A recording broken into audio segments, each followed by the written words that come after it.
good Friday. Thank you for tuning in to the Gardener's Corner program, a Friday feature here on TV Channel 10, located on Spectrum Channel 191. And for those of you that's keeping account as I am, Kilby, that's $3 you owe me. I want to let you know that we're brought to you today by T.G. Brooks Company and South Boston Memorials. My name is Rob Hall.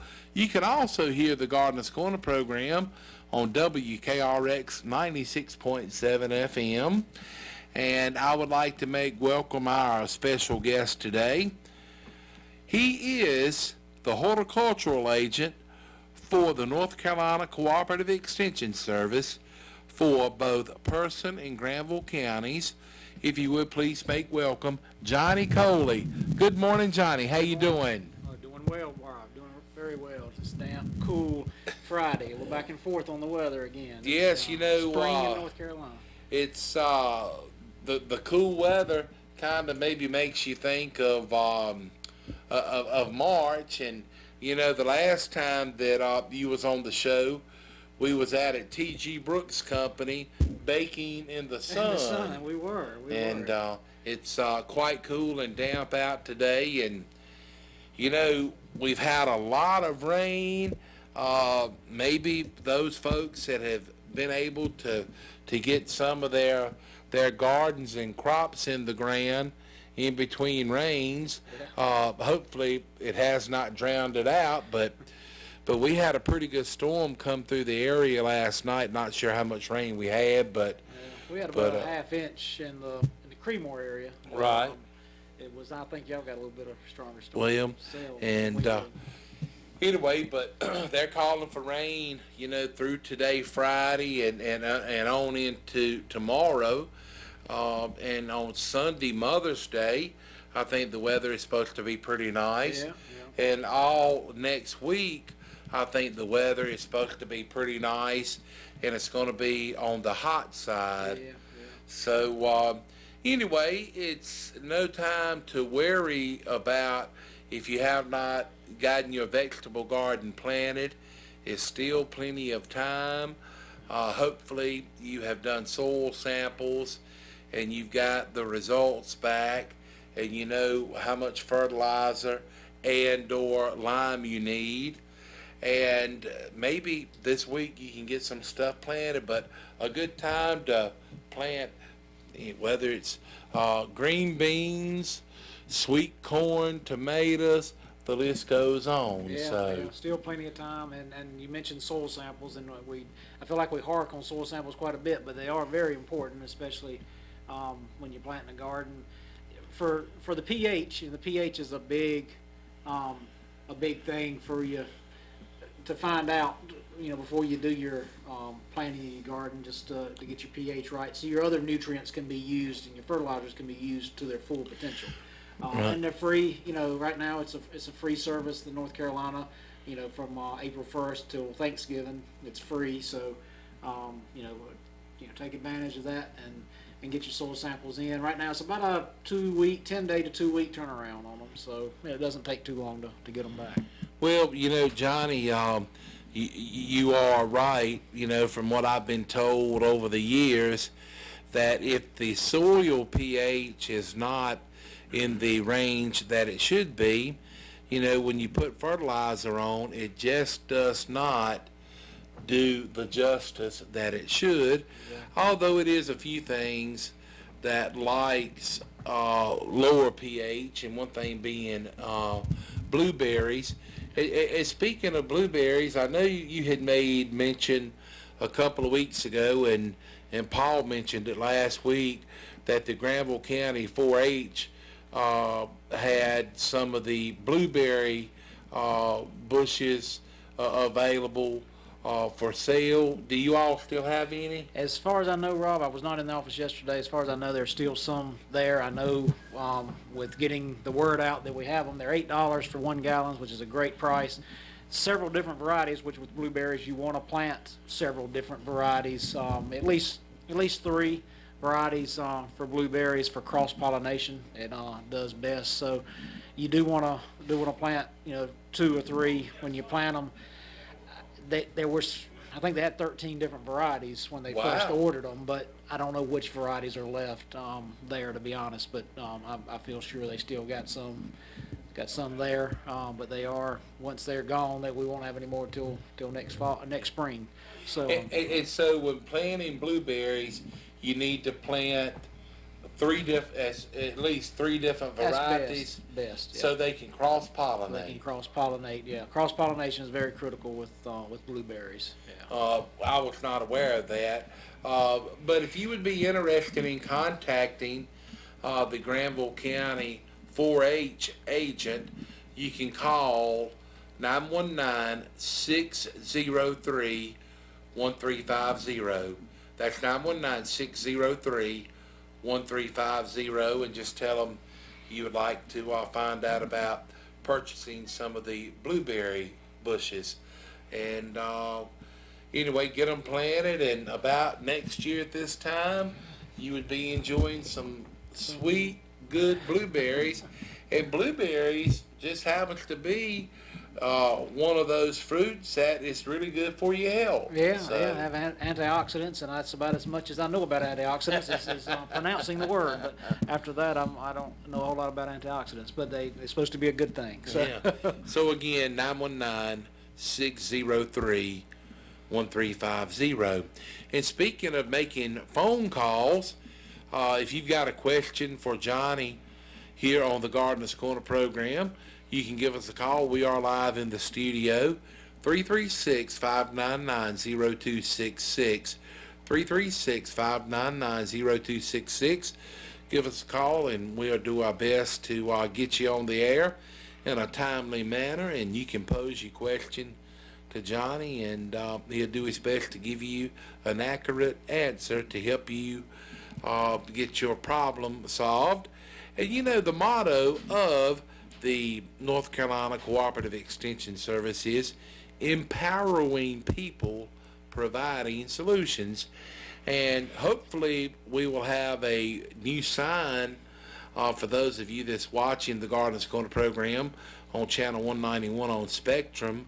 Hopefully we'll have a new logo from the North Carolina Cooperative Extension Service within the month or so. I understand that you all have a new logo that's Yes, out and yeah. available. Yeah, just rolled that out a couple of weeks ago, I guess, and very nice looking logo. It incorporates NC State and A&T, North Carolina A&T, being both the land grant universities here in the state of North Carolina, and you know, Cooperative Extension Service working together with both of those. So it's a nice looking logo. It still has pretty much the same colors in it, the red and the blue and the white. So it almost looks like the state flag when I first saw it. But Right, right. It's a good looking logo, and we're excited about getting that and getting our brand. I guess that's our branding. So we excited to get all that out. And Yeah, we'll have to Little get us a different look. sign made for the show. Yeah, We sure will. exactly. But again, we are live in the studio, 336-599-0266. We're going to be talking about some different things today. Johnny is going to be addressing and talking about some different issues and problems that he has had calls about over the last few weeks or so. And we're going to also talk a little bit about the emerald ash borer. Some of you may recall, I guess within the last couple of years or so, back when the now retired Carl Cantalupi was on the program, that we talked about the emerald ash borer. And at one time, North Carolina was pretty much under a quarantine, and they would take it county by counties where they did not want, any firewood or timber or anything, crossing into counties that had not been affected by the emerald ash borer. And it's not a tremendous amount of ash trees in our area, although it's some. But when people think of ash trees, they automatically, a lot of them think about baseball bats, because that's one of the products of an ash tree. and also a lot of handles and, you know, axes and mauls and things like that are made from ash. But the emerald ash borer is one, prevention is about the only way that they can kind of control it. Once it's infected, you know, the best way is to take down the trees that have been infected. And if you do have some ash trees on your property, if you are wondering if you have had the emerald ash borer to infect the tree, you can call your local cooperative extension service office, or you can call the North Carolina Department of Forestry Agency, and either one of those calls, you know, can get someone out to your place to help you to identify if in fact your ash trees are infected. But John, if you would tell us a little bit more about the emerald ash borer.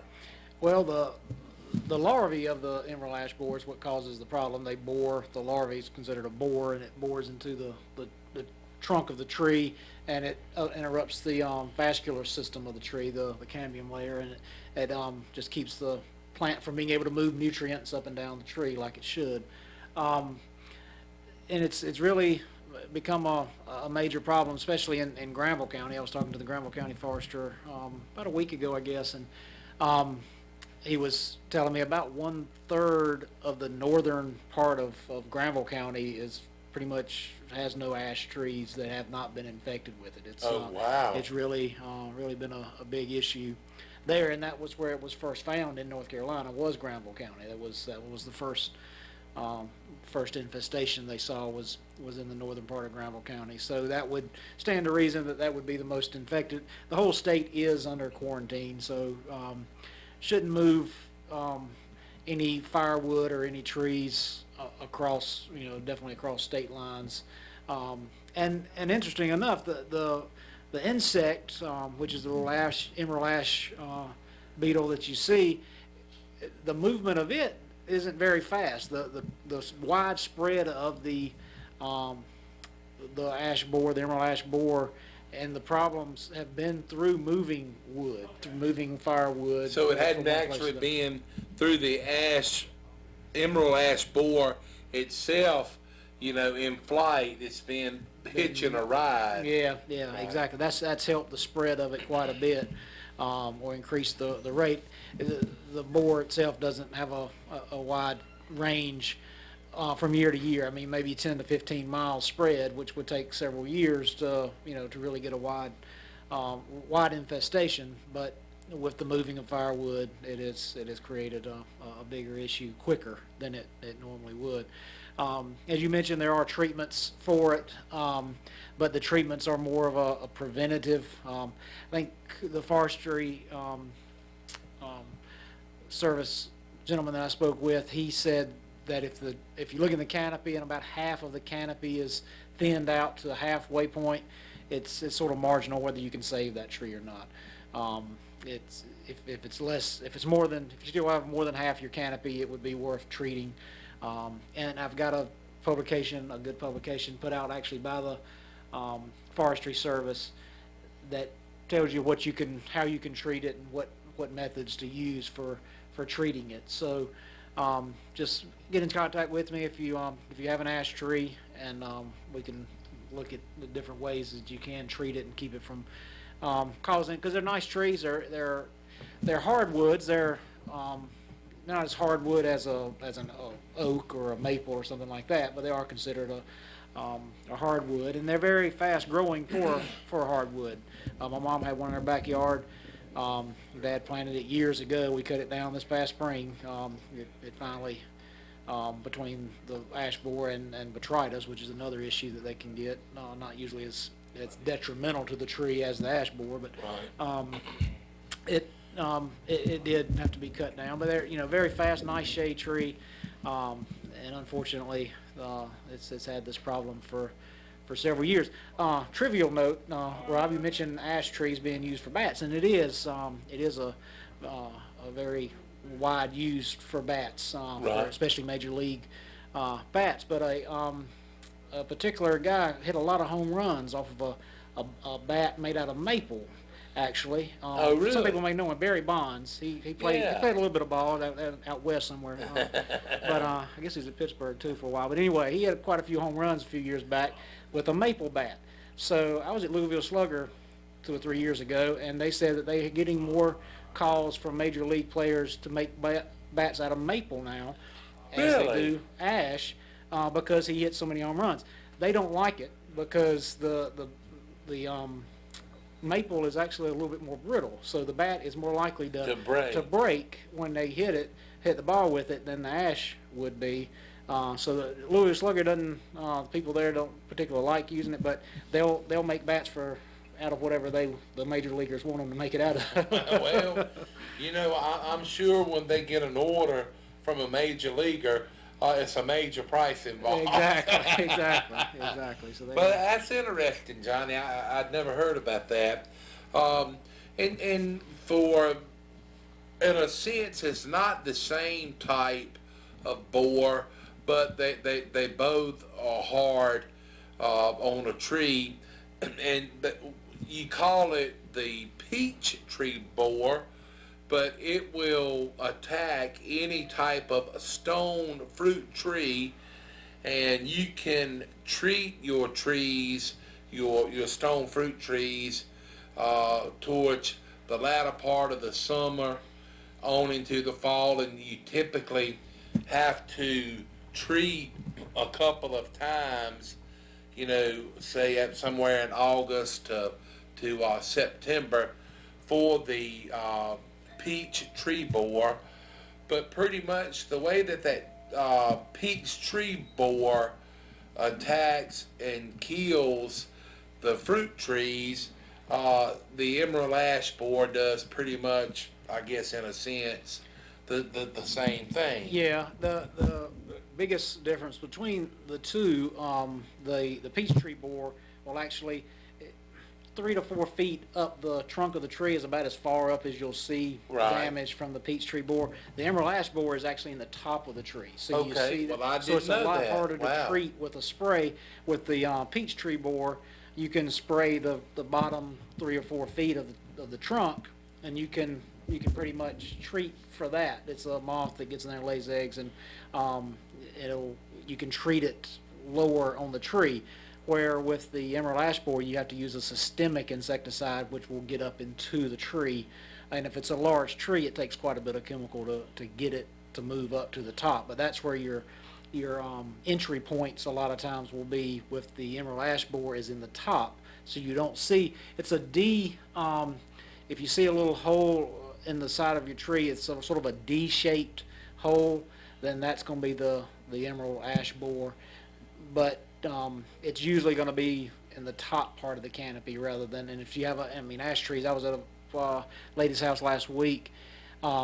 She had one of the biggest ash trees I'd ever seen. Really, it was probably 100 feet, at least 75 to 100 feet tall, and Wow. that kind of spread. And it was really beginning to get thinned out by it, and you couldn't see any entry points around the base of the trunk. It all of it was at the top. You could see the thinning from the top, but that's a big difference between the peach tree borer and the ash. Well, I'm glad you explained that, Johnny.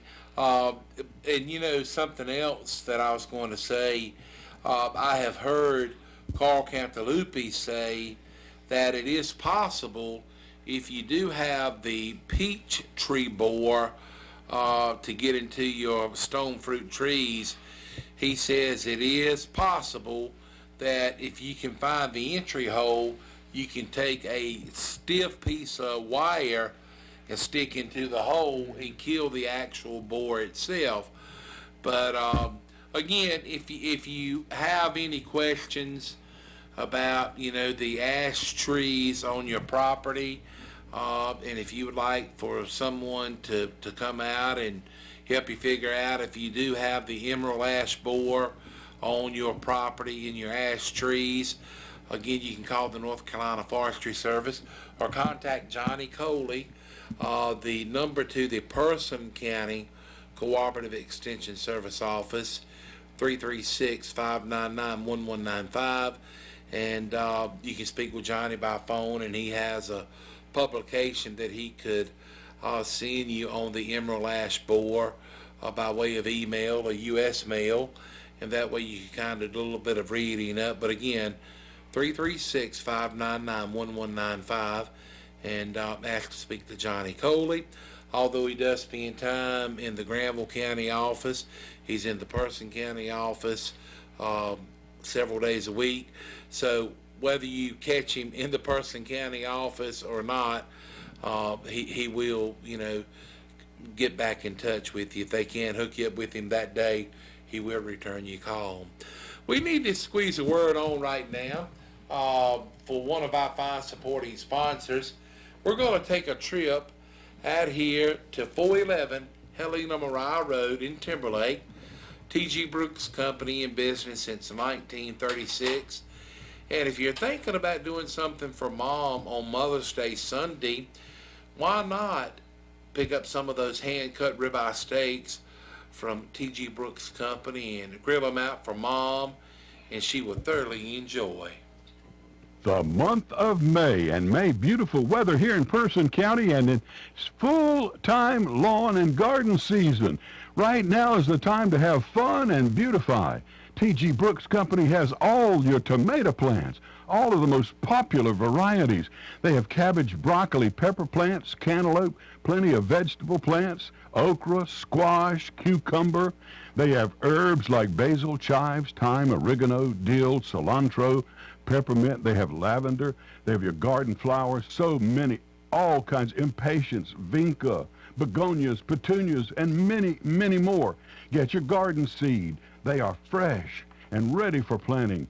Reseed your lawn with clean, fresh grass seed, and they have the fertilizer and lime. And if you need mulch, man, do they have it. Triple ground mulch, too. Do you need straw, pine needles? How about potting soil, planting soil, cow manure? They have spreaders and aerators for sale or for rent. T.G. Brooks Company serves the homeowner and the commercial landscaper, and they handle everybody with the same courteous service. They can arrange delivery, or you can pull in with your pickup truck, your trailer, and they'll load it up for you. They've got bagged products too, and they'll load it up for you in your car or your van. Remember, they have Bartlett Animal Feeds. It's exciting to see this time of the year in the growing season. Top off your day with a hand-cut ribeye steak from T.G. Brooks on at 411 Helena Mariah Road in Timberlake. Phone them at 364-2428. T.G. Brooks Company has proudly served the homeowner, the farmer, and those in construction way back since 1936. They welcome folks from all over Person County, Rougemont, Northern Durham, and of course, Southern Person County at T.G. Brooks Company. All righty, here we are back on the Gardeners Corner program. We've got a call on hold, so let's go ahead and take care of this. Good morning. Thank you for calling the Gardeners Corner program. Yes, Rob. I was calling to ask, how do you get rid of bamboo in your yard? Wow, that is a tough issue to deal with. It is. Perseverance is how you would do that. That is a tough one. I don't know what to be honest, I don't know what the proper chemical control would be for bamboo. I think something like glyphosate, like a Roundup type product, would burn it back in the early stages. But yeah, just diligently taking it out. I mean, that is a tough issue. Once it's established, bamboo is very difficult to control. But do you have a tremendous amount of bamboo now in your yard? Yes. How tall is it? They just spouting.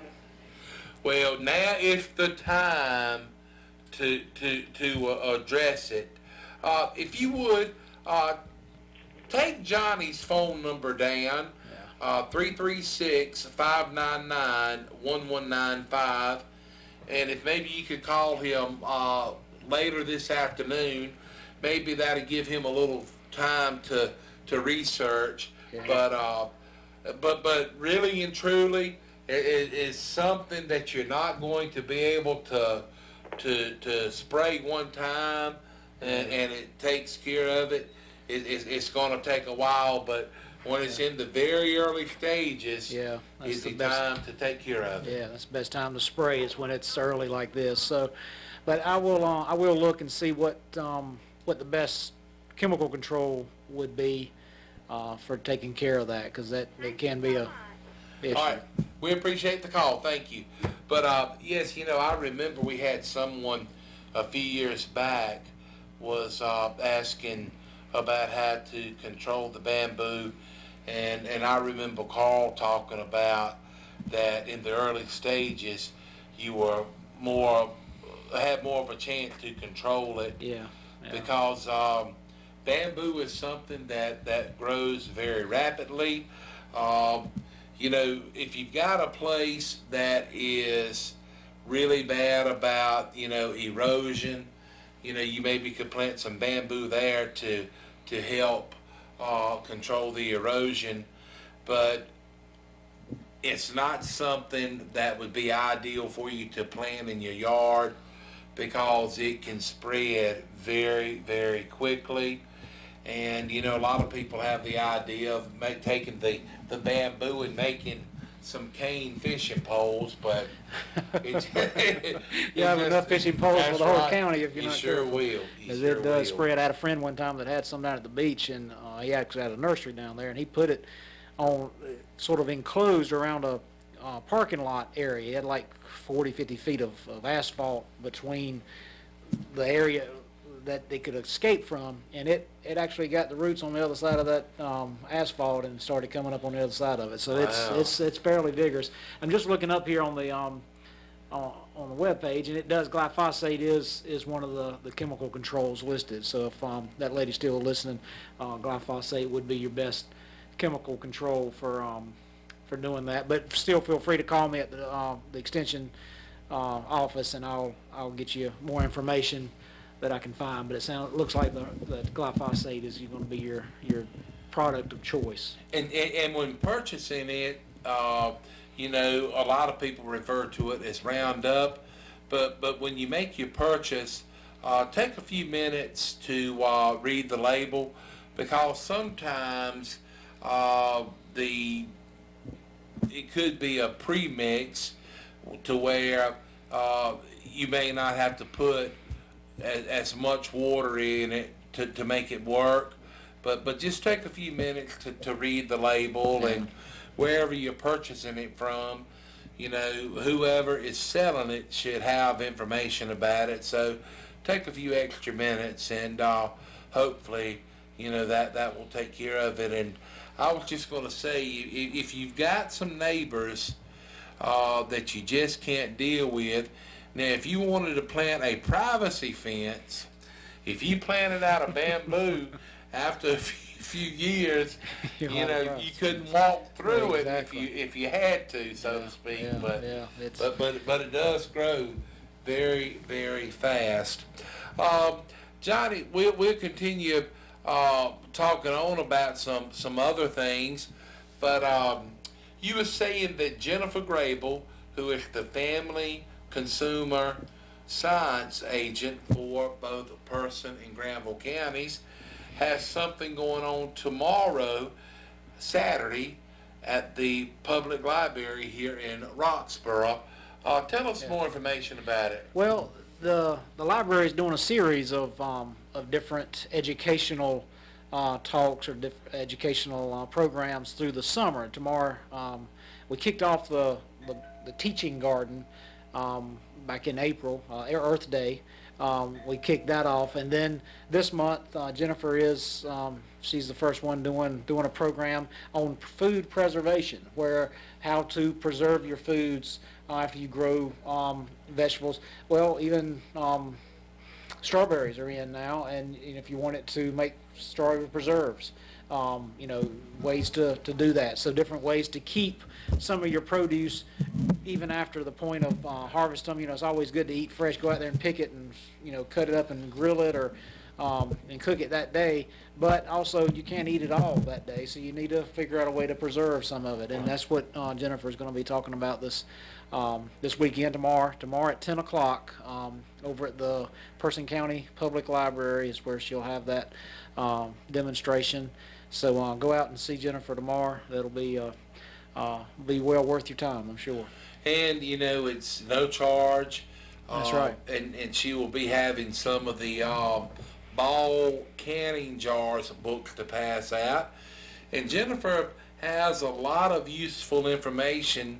And, you know, when canning, safety is something that you need to be concerned with. And if you ever want to have your pressure canner gauge tested, that is something that the Cooperative Extension Service can do, and it's no charge. You don't need to take your whole canner or anything. You could just take the actual pressure gauge, and they could check it for you.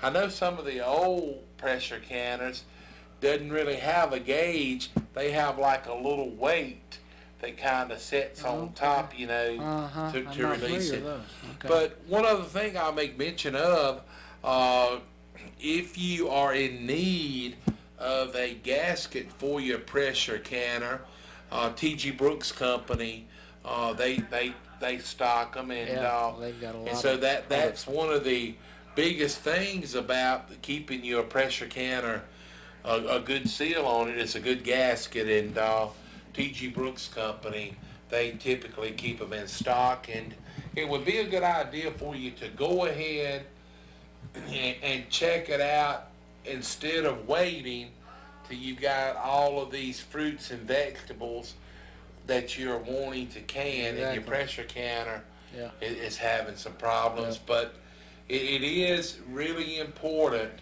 if you do have a pressure canner that has a gauge on it, get them checked out, because, you know, if something went wrong, that thing could be almost like a bomb going off. Yeah, they can be dangerous. They sure can. So, but again, if you would like to go up to the Person County Public Library tomorrow, they will be in the gallery. Jennifer Grable will be there at 10 a.m. If you'd like a little bit more information, you can contact Jennifer by calling 336-599-1195. Johnny, you were saying a few issues that you had came across in the last week or so that you wanted to shine some light on, so to speak. Yeah, just some things that have got quite a few calls on this spring. One of them dealing with Leyland cypress. We've had some issues with Leyland cypress for the last several years, and they can get a canker on them. There's a couple of different cankers that can actually get on them. Canker is sort of a sunken in place on your trunk or a small limb. It doesn't have to be as big as a trunk. It can be a small limb. And this spring I've seen a lot of that when they're starting to flush with new growth. You start seeing some of the limbs that are just dying. Some of the limbs within the Leyland cypress are actually just not coming out. In fact, going backwards and turning brown. I don't know if the dry winter had some play in this, that you're seeing more of it, but it is an issue. Really no chemical control right now for that. The best thing to do is, if you see it in your Leylands, and understanding that sometimes Leylands are 30 to 40 feet tall, so it's a little difficult to prune, but pruning that canker out, and you want to go back probably 6 to 12 inches beyond where you see the dead, because the disease can actually be further back than what you're seeing. So you want to go back 6 to 12 inches if possible, but as far back as you can to get rid of the actual disease, and make sure when you're pruning to disinfect your pruners for this disease, because it can be transferred through pruners from one tree to the other one. So Okay, well, speaking of that, how would you suggest disinfecting your pruning there's shears? two different ways. The method that has been used for a long time, well, both methods have been used for a while, but the method I have used for the longest time is probably the Clorox or bleach solution, 10% bleach solution. So 9 parts water, 1 part bleach. And if it's stronger than that, it's okay. Just be with bleach, you have to be careful because if you get it on your clothes, of course, we know it'll turn it white. That's So right. just be careful. And also with bleach, it is very corrosive. So if you do it on your pruners, most pruners are going to be metal, and it will rust the pruners quite a bit if you don't get it off. So make sure you wash your pruners very well after doing that. But just a 10% Clorox solution, bleach solution, will take care of it. Just on contact, just dip it down in the solution, and it'll take care of it. Another way is alcohol. Just rubbing alcohol, 70% alcohol that you can buy in the store. You can just dip your pruners in that, or spray. With that, you can actually have a little spray bottle and just spray it on your pruners. You wouldn't want to do that with the bleach solution because the mist may come Right, back get onto on your your clothes. clothes, yeah. But the alcohol, you can just spray it on there, and again, contact, it'll take care of it and disinfect it. Not as corrosive, so you don't have to worry about washing your pruners as much. It's a good idea to anytime you use your pruners very much to wash them and then oil them down with some 2,4-D. 2,4-D. Not 2,4-D. I am sorry. Goodness gracious. WD-40. WD-40. Right. Thinking on herbicide. Well, 2,4-D. you know, WD-40. I think the reason you said 2,4-D because of the question that I was going to lead up to. I have been told that if it's some type of plant or something that you're wanting to kill, that you can take the glyphosate 100%, not diluted, and dip your pruning shears in it and make the cut, that will sometimes kill whatever you're pruning or whatever. Yeah. So- Make sure you want to kill whatever you're pruning when you do that. That's right. That's going to take care of it. But again, a good set of pruning shears is really handy in the landscape. Yeah. And somebody was telling me the other day that they have seen some pruning shears that was kind of like a ratchet pruning set, to where most of them you just have to put a lot of strength sometimes Yeah. if you're cutting some limbs and things. But they were saying that they make some that is now like a ratchet, to where you don't have to squeeze as hard, but you just kind of use it like a ratchet, and it'll go ahead and cut a pretty good size limb. Yeah, So, I've seen those, and I've seen them also as the hand pruners, the ratchet type. I haven't got that technique down that you have to use to do Yeah. that. If it's too big a limb, I usually get my pruning saw and just cut it with the saw. But they do, the organic, they're better for your joints and everything. You're not when you're squeezing them. So they do have some things out there that are better, but it does take a little bit of getting used to. They're not like your regular pruners, so it does take a little bit of getting used to for that ratchet type. But making sure that you sanitize your pruners after using them is always a good thing, because you don't want to spread the disease that you have on one tree to your next tree. and one other thing we will make mention of: always be safe when pruning.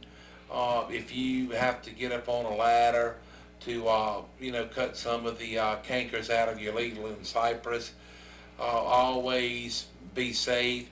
If you've got someone that could hold the ladder, please do so. And if it's something that you kind of feel unsafe doing it, don't do it. Yeah, a purchase or an investment in a pole saw might be better than getting on a ladder with the pruning Yeah. saw, because that's the pruning saw and a ladder don't work a lot of times. So a pruning saw or a pole saw that has a blade on the end of it, usually you can telescope them up to 8-10 feet, and Yeah, they're that reaches very quite a handy. bit. They are. They sure are.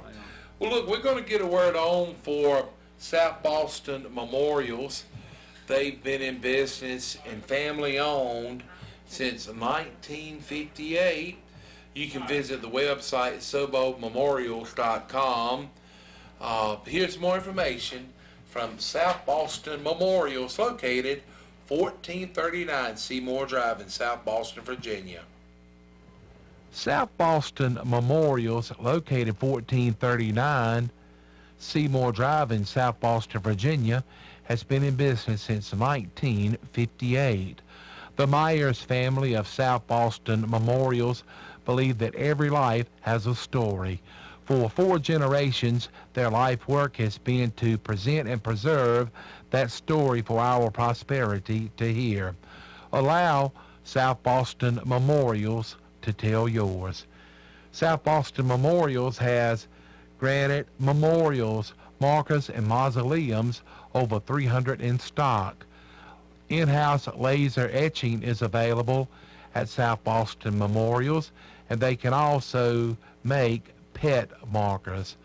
For memorial benches, vases, and monuments, call on South Boston Memorials at 434-572-3859 or visit their website, sobomemorials.com. That's 434-572-3859. South Boston Memorials is located 1439 Seymour Drive in South Boston, Virginia. Like us on Facebook or visit the website sobomemorials.com.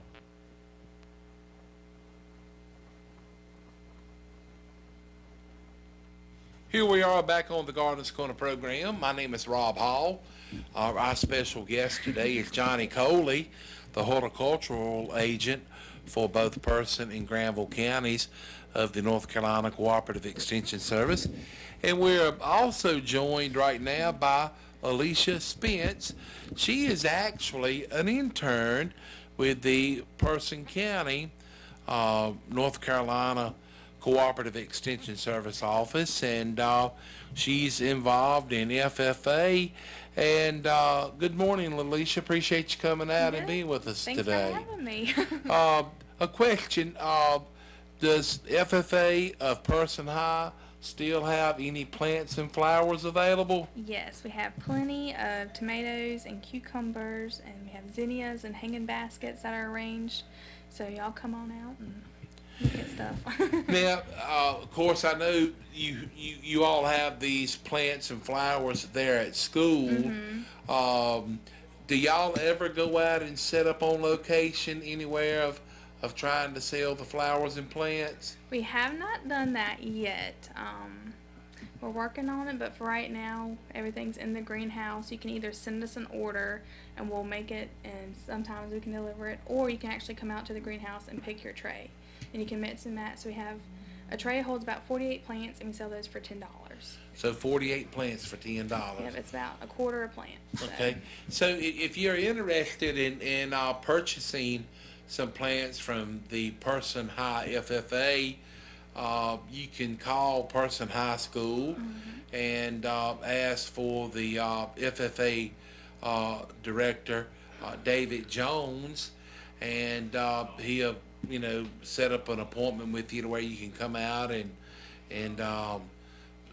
pick out some plants. Or if you want to say, hey, well, I'd like so many of this one and so many of that one, they maybe can work it out to where they could deliver them to you. But that would be a good fundraiser for it's a good fundraiser for FFA, and it'd be a good way for you to show your support. Anything else going on with FFA right now? Right now, we are setting up our banquet, so that's going to be at the end of this month. So we're getting all the plaques and everything in for our banquet. Now, will the banquet be here in Person County? Yes, sir. It'll be at school. We have it at school. Now, are tickets available for the general public to attend the banquet? Not right now, but I will talk to Mr. Jones about that. Usually we just have the members and their family come, and we have we get it catered by Golden Corral, and we have a little banquet. Well, that's neat. Now, as far as any other fundraisers, as far as the hot dogs or bologna burgers, have y'all got any of those planned for the upcoming future?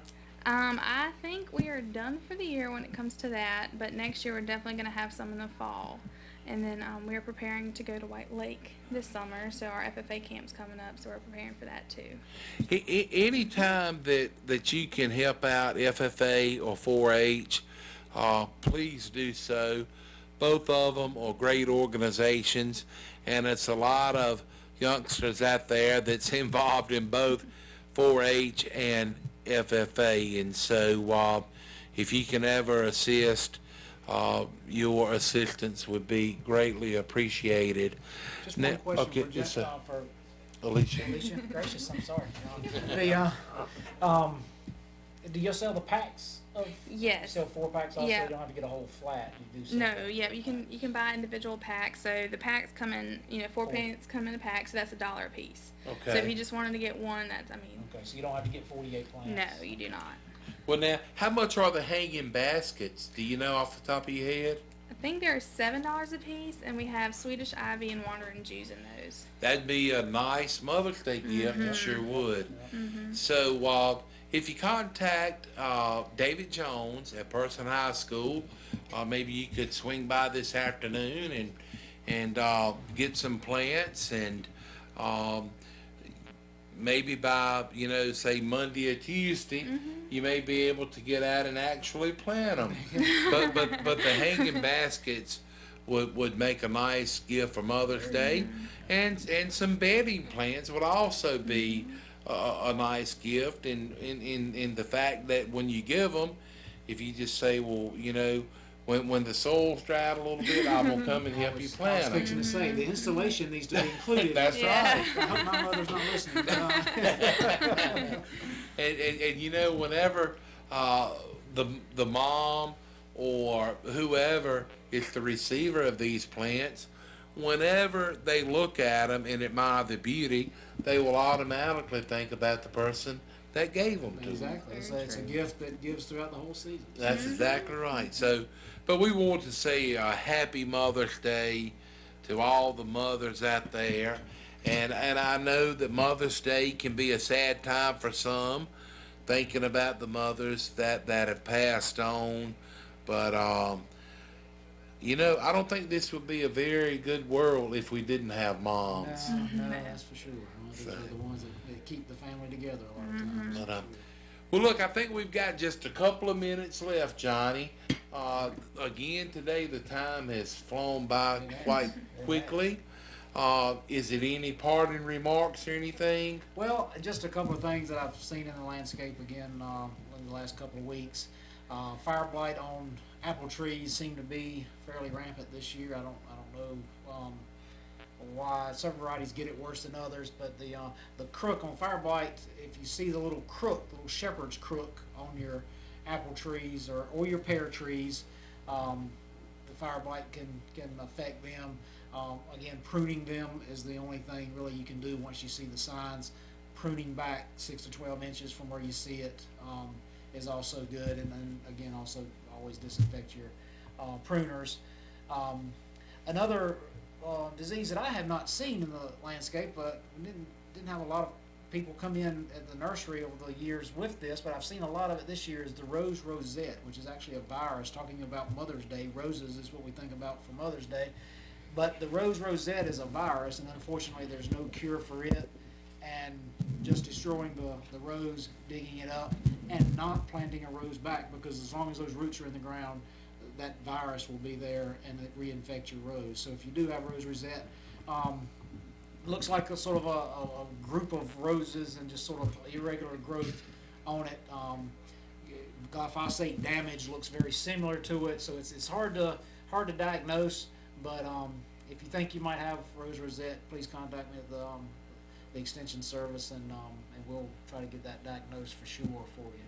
Now, if you do think that you have one that has the rosette virus, is that the one that you actually would be a good idea to bag the plant as you're discarding it in a plastic trash bag? It spreads mainly as a mite that'll get on the roses, and the mite itself doesn't do a lot of damage, but it vectors this virus from one plant to the other. Pruners can also transmit it, but the mite, in fact, I was reading something on it recently, and they say that at the Plant and Disease Clinic, a lot of times they'll look for that mite on the rose, and if they see that mite on the rose, they figure that's most likely what the problem is the rose rosette, because that mite does vector the virus from one to the other. Okay. Well, again, our time has slipped away. Special thanks to Alicia Spence for coming out and sharing some information with us about FFA.